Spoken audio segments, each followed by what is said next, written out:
আজ আমরা জানব এমন একটি ঘটনা যা আমরা প্রায়ই কোনো না কোনো সময় শুনেছি। রোম যখন পুড়ছিল, নিরো তখন বাঁশি বা বেহালা বাজাচ্ছিল। এই প্রবাদটির আসল ইতিহাস খুঁজে বের করার চেষ্টা করব। শেষ পর্যন্ত আমার সাথে থাকুন আর জেনে নিন ইতিহাসের অন্যতম কুখ্যাত এক সম্রাট নিরো যে রোম পোড়ার সময় সত্যি সত্যি বেহালা বাজাচ্ছিলেন কিনা। প্রথমেই আসল ঘটনাগুলো জেনে নেওয়া যাক। 64 খ্রিস্টাব্দে এক বিশাল অগ্নিকাণ্ড রোম শহরকে গ্রাস করে। শহরের 2/3 ছাইয়ে পরিণত হয়েছিল। মনে করা হয় এই আগুন 6 দিন ধরে চলেছিল, যদিও কিছু তথ্য মতে এর থেকেও বেশি দিন। এবং সেই সময়ে সম্রাট নিরো ছিলেন ক্ষমতায়। সেই নিরো যিনি তার নানা বিতর্কিত কাজের জন্য কুখ্যাত, যার মধ্যে ছিল নিজের মা অ্যাগ্রিপিনা এবং স্ত্রী পপাইয়া সাবিনাকে মৃত্যুদণ্ড দেওয়া এবং রথের চালক পিথাগোরাসের সাথে তার সম্পর্কের গুজব। বেশ, এবার তাহলে প্রচলিত গল্পটা শোনা যাক। গল্পটা হলো, রোম যখন আগুনে পুড়ছিল, নিরো তখন মনের আনন্দে বেহালা বাজাচ্ছিলেন আর গান গাইছিলেন, যেন তিনি এতে খুব খুশি। কিন্তু দাঁড়ান, আসল তথ্যটা একটু যাচাই করে নিই।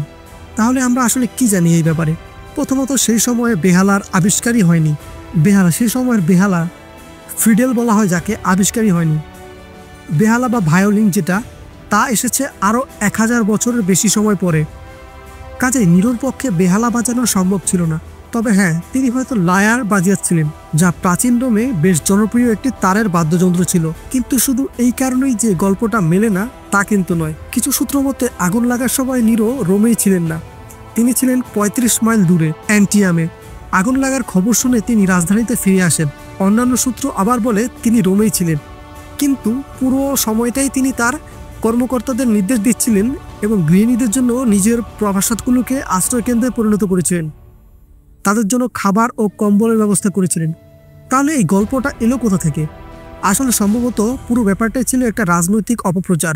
নিরোর পতনের পর তার শত্রুরা নিজেদের বিদ্রোহকে সঠিক প্রমাণ করতে তাকে একজন দানব হিসেবে চিত্রিত করেছিলেন।